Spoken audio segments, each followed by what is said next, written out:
Welcome to the Isla Instruments S2400 Video Manual 2.0.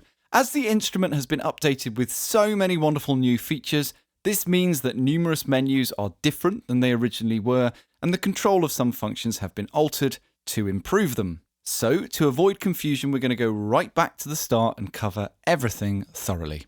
In this video, we're going to look at how to load samples onto your S2400, assign them to tracks, rearrange them, and save them as kits to recall later. Before we begin, connect up your unit using the stereo outputs or headphones. We'll talk about individual channel outputs in another video. Firstly, the S2400 comes with an internal flash drive, which contains some factory kits made by various artists and beta testers. But in order to load in your own sounds and save your kits and projects, you'll need an SD card, which you insert into the rear port of your unit. If you need to format your SD card before use, you can do this on the unit by pressing Shift and Settings and scrolling down using either the encoder or arrow keys to format SD card. Press Enter or the encoder and then confirm using F3. Next, hook up your S2400 via the USB device port into your PC or Mac, and if it's the first time you're connecting, allow your operating system to run any automatic installation it needs to do. Once your device is ready, press Shift and File and navigate down the File menu until you reach USB Mass Storage Class or MSC mode. Hit Enter on the keypad or depress the encoder and your S2400 will now appear as an external hard drive on your computer. You can now drag and drop files and folders onto your SD card without having to keep physically removing it and connecting it to your computer separately.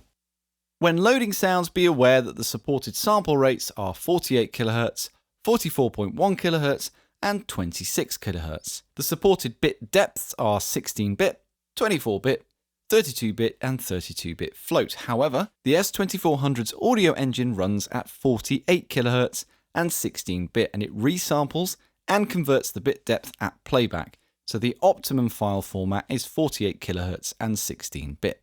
When using classic mode or manually altering the bit depth, the S2400 will play back samples at the denoted value, but the files themselves will need to be at least 16-bit. To come out of USB Mass Storage Class mode, press back on the numeric pad, which will helpfully already be illuminated for you. The first thing to understand is that there are 32 sample tracks, plus up to 32 MIDI-only tracks. These are both organized into banks of 8 because there are 8 pads. From the Settings menu and Global Settings accordion, I've set the MIDI-only banks to 0, as we'll just look at sample banks and tracks in this video. Sample tracks are referred to by their bank letter, A, B, C, or D, and pad number 1 to 8. Using the bank button, we can navigate to, say, A1, B7, C6, etc. To these tracks, you can assign a one-shot sample or a longer sample that you can loop or chop up into slices. We'll discuss the latter in another video. For now, we're just going to use one-shot samples. The S2400 was originally an 8-voice machine, but it has now been updated, and this has been doubled to 16 voices. This means that it can play 16 mono or stereo samples simultaneously. To assign a sound to a track, press Shift and the relevant pad, in this case, A1. We can now see the track settings menu for A1. Select Assign Sound, then SD card, and you will be greeted with whatever files and folders you copied over from your computer earlier. A quick note, if at any time you wish to go back one level in a menu, press Shift and back. Or if you want to go right back to the root menu, in this case the track settings menu, just press back on its own. You can also jump to the top and bottom of a menu using Shift and the arrow keys.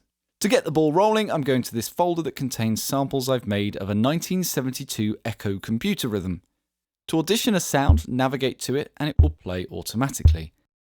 To hear it again, just press the relevant pad. I like this kick and I'm going to assign it to track A1 by pressing Enter or the encoder. Check the sample is loaded by pressing the relevant pad. To jump to the track menu for A2, just press Pad 2. I'll assign a snare here using the same method.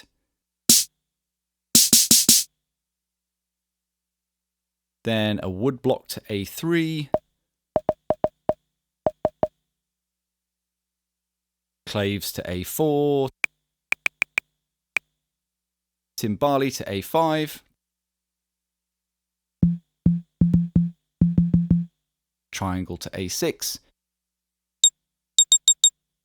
short symbol to A7 and long symbol to A8.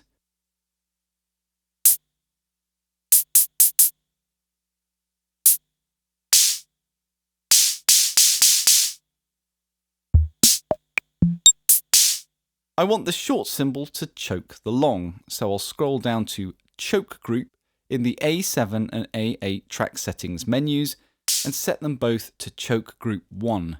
Now these two tracks will choke one another.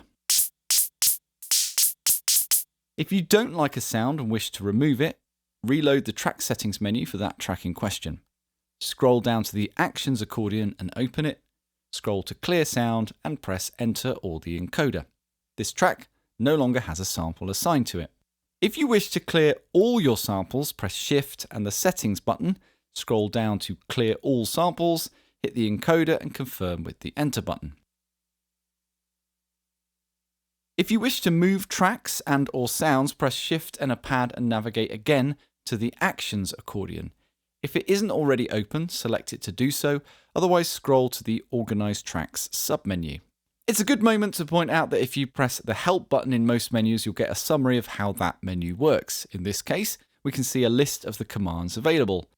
Use the encoder or arrow keys to navigate to the track you wish to edit or press the physical pad. A note, the bank button still functions from within this menu, so this is how you move tracks between banks. F1 toggles whether a track's patterns are taken with it when it is moved. This defaults to on, but it can be toggled off. Be aware, if this is unselected, the sounds will move, but any patterns you've programmed will not. You may want to do this, but most of the time it's likely you won't, so just be careful. F2 duplicates the selected track onto the next track and moves all other tracks down in the process. F3 deletes a track, in this case the duplicate I just made on A2. F4 moves the selected track up. F5 shifts all tracks from the selected track onwards up. F6 allows you to rename the selected track. A note, press Shift to toggle between upper and lower case. F7 moves the selected track down. F8 shifts all tracks from the selected track onwards down. F9 allows you to choose whether the following three fields are visible from within the Organize Tracks submenu: Output, Choke Group, and Output Mix. This can be very helpful when working with fuller projects as you see more details about the tracks you're moving. This will make more sense once we've covered output channels. If you wish to copy a track to another track of your choosing, hold down the copy button and then press the pad relating to the track that you wish to copy, and then press the pad relating to the track you wish to copy it to. Now I'll show you sequencing in a dedicated video, but just quickly, here's a taster with the samples that I loaded earlier.